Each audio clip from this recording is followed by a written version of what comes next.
कहानी की शुरुआत बेलवुड शहर के बाहर केविन नाम के एक आदमी से होती है, जो एक खंडर में कुछ लोगों से मिलने के लिए गया था, जिन्हें केविन को कुछ सामान बेचना था। उन लोगों का कहना था कि ये एक खास एलियन टेक्नोलॉजी है, और जैसे ही केविन ने उन ट्यूब्स को उठाया तो उनके अंदर कई सारी चिप्स थी जो उस वक्त डीएक्टिवेटेड पड़ी हुई थी। पर उन आदमियों को भी उस चीज के बारे में कुछ ज्यादा पता नहीं था, और इसीलिए केविन ने ज्यादा जानकारी लेने के लिए ग्वेन को वहां बुलाने का फैसला किया। जल्द ही ग्वेन और बेन नाम के दो भाई बहन वहां पहुंच गए। बेन के पास ओमनीट्रिक्स नाम की एक घड़ी थी जो उसे टाइम तो नहीं दिखाती थी, लेकिन उस घड़ी के अंदर खास शक्तियां थी। वो बेन को एक खास तरह के एलियन में बदल सकती थी, जिनके अंदर तरह तरह की शक्तियां होती थी। खैर, जल्द ही बेन को एहसास हुआ कि उन चिप्स के पास खड़े होते ही ओमनीट्रिक्स में कुछ हलचल हो रही थी। उधर से इस टेक्नोलॉजी को बेचने वाला आदमी काफी चिढ़ रहा था, क्योंकि डील होने में बहुत ज्यादा देर लग रही थी। उसका कहना था कि उसने कभी भी ऐसे अजीब खरीदार नहीं देखे।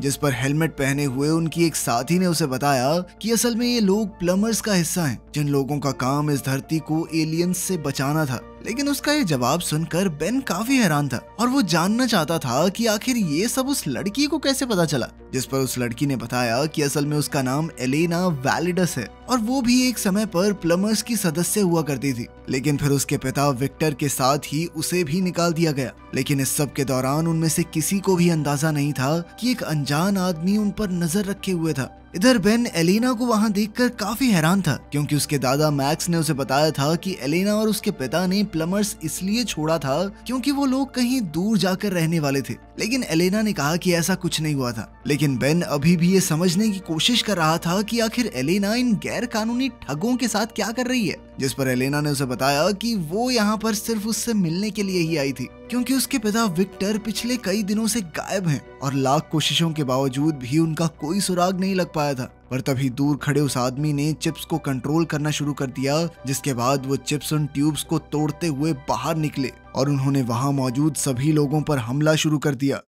अपने साथियों को बचाने के लिए बेन ने ओमनीट्रिक्स का इस्तेमाल करने की कोशिश की, पर चिप्स की वजह से वो चल ही नहीं रही थी। जिसके बाद उन सभी चिप्स को खत्म करने की जिम्मेदारी केविन और ग्वेन की थी। उन चिप्स को बेचने वाले लोगों को कुछ भी समझ नहीं आ रहा था, इसीलिए वो तुरंत वहां से भागने लगे। लेकिन तब तक तो उन चिप्स ने पूरी बिल्डिंग को ही तोड़ना शुरू कर दिया, जिसके चलते वो लोग बड़ी मुश्किल से वहां से निकल पाए। उधर जब बेन ने गौर से एक चिप को देखा तो वो समझ गया कि ये जरूर कोई रिमोट कंट्रोल्ड हथियार है, जो एक खतरनाक कीड़े की तरह हमला करते थे। और तभी बेन की नजर पास में खड़े उस आदमी पर पड़ी, और कहीं ना कहीं उसे यकीन था कि यही आदमी उन चिप्स को कंट्रोल कर रहा है। इसीलिए उसने इस आदमी को रोकने का फैसला किया। वो ओमनीट्रिक्स की मदद से स्पाइडर मंकी नाम के एक एलियन में बदलना चाहता था, लेकिन न जाने क्यों ओमनीट्रिक्स काम ही नहीं कर रही थी, और किसी गड़बड़ी की वजह से वो बिग चिल नाम के एक एलियन में बदल गया। लेकिन इस एलियन की ठंडी हवाओं की मदद से उसने सभी चिप्स को एक जगह पर जमा दिया, जो अगले ही सेकंड हजारों टुकड़ों में टूट गई।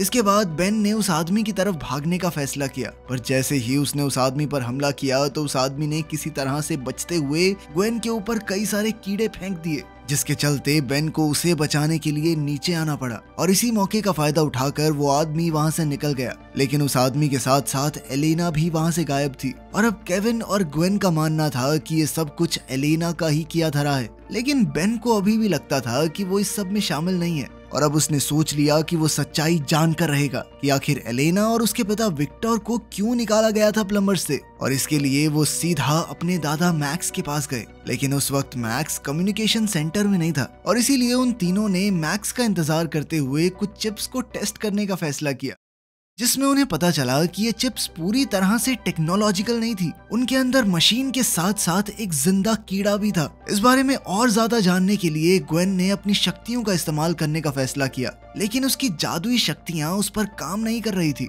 जिसके बाद केविन ने ये काम कंप्यूटर की मदद से करने का फैसला किया, पर इस काम में थोड़ा समय लगने वाला था, और इसीलिए बेन का मानना था कि उन्हें ये समय एलेना को ढूंढने में इस्तेमाल करना चाहिए। लेकिन ग्वेन इसके लिए बिल्कुल भी तैयार नहीं थी, और इसी को लेकर उन दोनों में बहस शुरू हो गई। ये बहस तब तक चलती रही जब तक उनके दादा मैक्स वहाँ नहीं पहुँच गए। वहाँ आते ही मैक्स की नजर उन चिप्स पर पड़ी, जिन्हें देखते ही मैक्स का कहना था कि मैंने ये चीज पहले भी कभी देखी है, लेकिन बुढ़ऊ को याद नहीं आ रहा था कि कहाँ। तभी बेन ने सही मौका देखते हुए उनसे एलेना और विक्टर की सच्चाई के बारे में पूछा, लेकिन इससे पहले कि मैक्स कोई जवाब देता, एक वार्निंग अलार्म सुनाई देने लगा, जिसका मतलब था कि किसी अनजान आदमी ने सेंटर में घुसने की कोशिश की है। और ये अलार्म सुनते ही वो लोग तुरंत ही सिग्नल को फॉलो करते हुए मैक्स के कमरे में पहुंच गए, जहां एलेना पहले से ही उनका इंतजार कर रही थी। एलेना को वहां देखते ही मैक्स ने उसे बाहर निकल जाने को कहा, पर तभी बेन ने एलेना का साथ देते हुए मैक्स को विक्टर की गुमशुदगी के बारे में बताया, जिसे बेन के मुताबिक उसी अनजान आदमी ने अगवा किया होगा जिसने उनके ऊपर हमला किया था।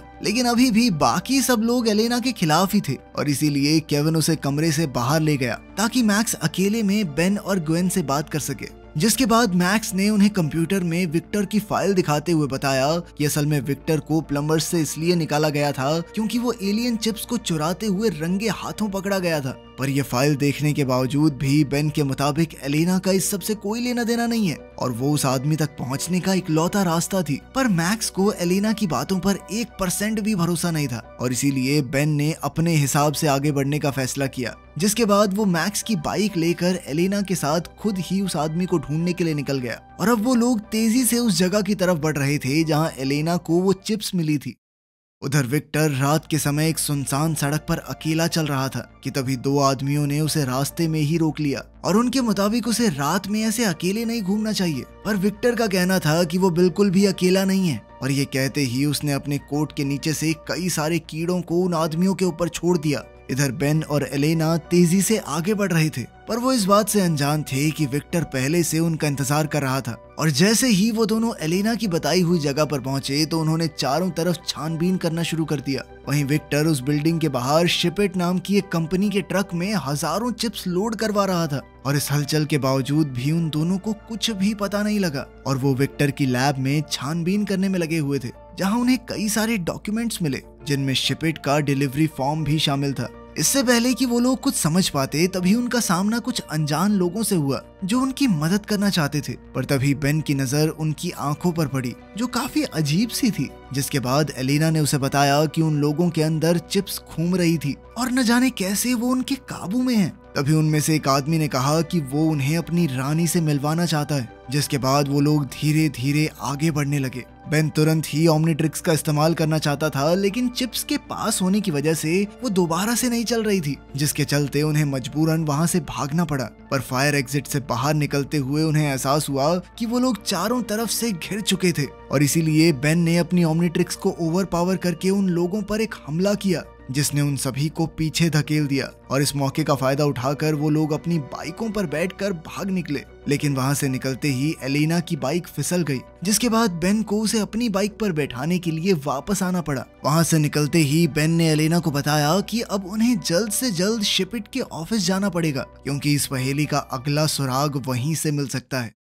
उधर सेंटर पर केविन और ग्वेन ने आखिरकार चिप्स के एनर्जी सिग्नेचर का पता लगा लिया था। उन्होंने हिसाब लगाया कि इस तरह की एनर्जी सबसे ज्यादा शिपिट के डिस्ट्रीब्यूशन सेंटर में मौजूद थी। उन्होंने तुरंत ही वहां जाने का फैसला किया पर वहां पहुंचने पर उन्हें पता चला कि सेंटर तो पूरी तरह से खाली हो चुका था। उन्होंने फिर भी छानबीन जारी रखते हुए कोई सुराग ढूंढना शुरू कर दिया और अपनी तहकीकात में उन्हें दुनिया भर में भेजे गए सामान की पर्चियां मिली। पर तभी वहां काम करने वाले एक आदमी ने उन्हें देख लिया और उसने उन्हें तुरंत वहां से चले जाने को कहा। लेकिन उन्हें ये समझ नहीं आ रहा था कि आखिर इतनी रात कोई आदमी यहाँ कर क्या रहा है और सवाल करने पर उसने जवाब दिया कि मेरा काम अपनी रानी की सेवा करना है और उसके लिए समय मायने नहीं रखता, फिर चाहे टाइम जो मर्जी हो फर्क नहीं पड़ता। उस आदमी का जवाब सुनते ही वो दोनों समझ गए कि वो भी उन चिप्स के वश में था। इसीलिए केविन ने अपने हाथ को एक लकड़ी के हथौड़े में बदल दिया और उस आदमी को एक ही मुक्के में खिड़की से बाहर फेंक दिया। जिसके बाद वो दोनों उन सारी पर्चियों को लेकर वापस अपनी गाड़ी में बैठ गए।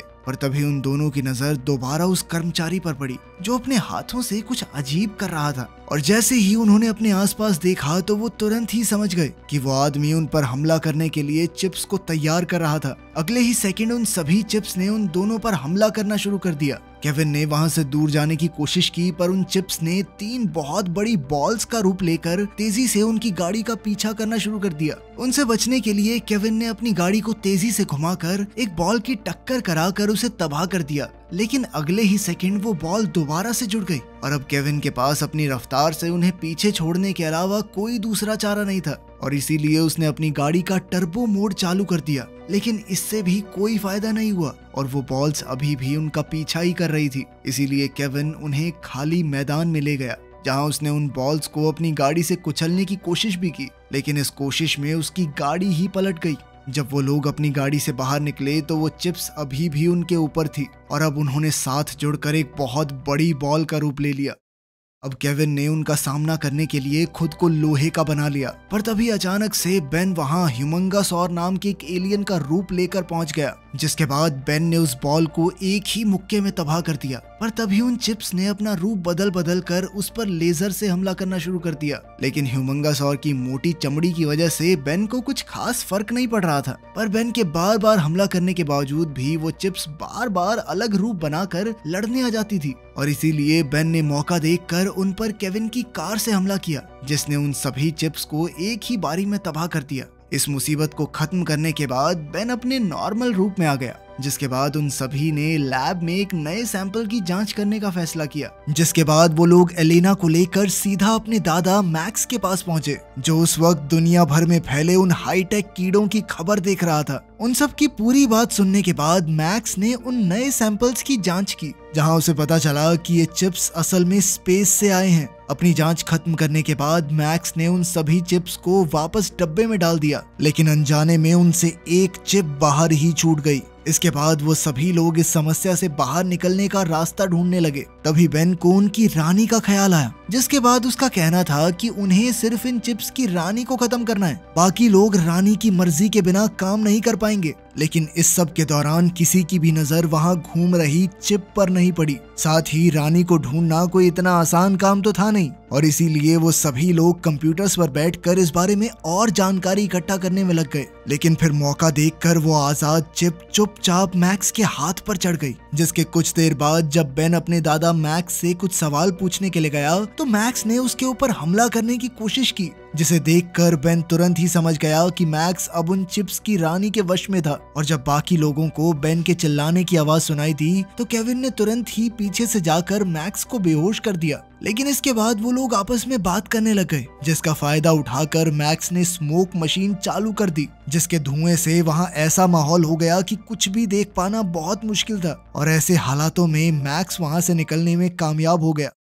अब मैक्स के जाने के बाद उनमें से किसी को भी समझ नहीं आ रहा था कि आखिर वो आगे कैसे बढ़ सकते हैं। लेकिन बेन ने खुद को शांत रखते हुए उन सभी को मिशन पर ध्यान देने को कहा, जिसके बाद वो सभी लोग कंप्यूटर की मदद से रानी का पता ढूंढने में लग गए। और उन चिप्स से निकलने वाली एनर्जी की जांच करते हुए उन्हें पता चला कि बहुत सारे चिप्स एक जगह पर मौजूद थे और उन सब ने हिसाब लगाया कि शायद यहीं पर रानी मिलेगी। ग्वेन ने उन सबको बताया कि उसी जगह पर शिपिट कंपनी का डिस्ट्रीब्यूशन सेंटर भी है। और ये बात सुनते ही अब बेन को यकीन हो गया था कि रानी वहीं पर छुप कर बैठी है। लेकिन उस जगह तक पहुंचने के लिए उन्हें गाड़ी की जरूरत थी और केविन की गाड़ी तो पहले ही तबाह हो चुकी थी। इसीलिए केविन ने बेन का बर्थडे गिफ्ट उसे कुछ दिन पहले ही देने का फैसला किया, जिसके बाद उसने बेन को एक खास गाड़ी तोहफे में दी, जिसे वो पिछले कई महीनों से बना रहा था। वो सभी लोग उस गाड़ी में बैठकर सीधा अपनी मंजिल के लिए निकल गए और शिपिट के सेंटर पर पहुंचने के बाद उनकी नजर वहां काम कर रहे सैकड़ों आदमियों पर पड़ी, जो सभी उस वक्त रानी के वश में थे।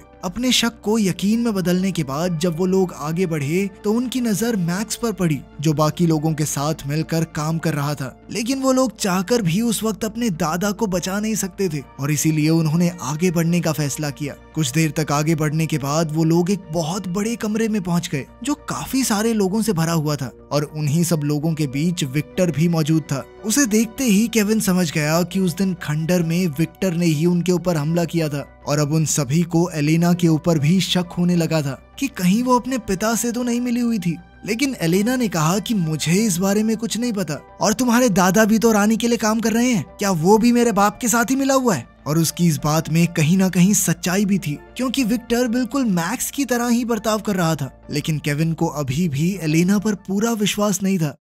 खैर बेन ने बीच में आकर सबको शांत किया और फिर उसके बाद वो विक्टर को देखने के लिए गया, जहां उसे एहसास हुआ कि असल में विक्टर अंडे दे रहा था जिसका मतलब था कि रानी उसी के अंदर मौजूद है। ये जानकारी मिलते ही केविन कहने लगा कि उन्हें विक्टर को भी उड़ा देना चाहिए, लेकिन एलेना ने ये सुनते ही तुरंत अपने पिता की जिंदगी की भीख मांगना शुरू कर दिया, जिससे बेन को एलेना से किया हुआ अपना वादा याद आया कि वो उसके पिता को सही सलामत उस तक पहुंचाएगा। अब उसने ओमनीट्रिक्स की मदद से एलियन एक्स बनकर इस लड़ाई को लड़ने का फैसला किया, पर तभी ग्वेन ने उसे ऐसा करने से रोकने की कोशिश की और उसके मुताबिक इस चीज में बहुत ज्यादा खतरा था, क्योंकि अगर रानी ने किसी तरह से बेन को अपने वश में कर लिया तो इस धरती को बचाना असंभव हो जाएगा। वो लोग इस बारे में बातचीत कर ही रहे थे कि तभी अचानक एक आदमी ने एलेना को पकड़ लिया, जिसके चलते वहां मौजूद सभी लोगों को उनकी मौजूदगी के बारे में पता चल गया। अपनी तरफ बढ़ते हुए खतरे को देखकर बेन ने आखिरकार ओमनीट्रिक्स का इस्तेमाल करने का फैसला किया, लेकिन उन चिप्स की वजह से ओमनीट्रिक्स अभी भी सही से नहीं चल रही थी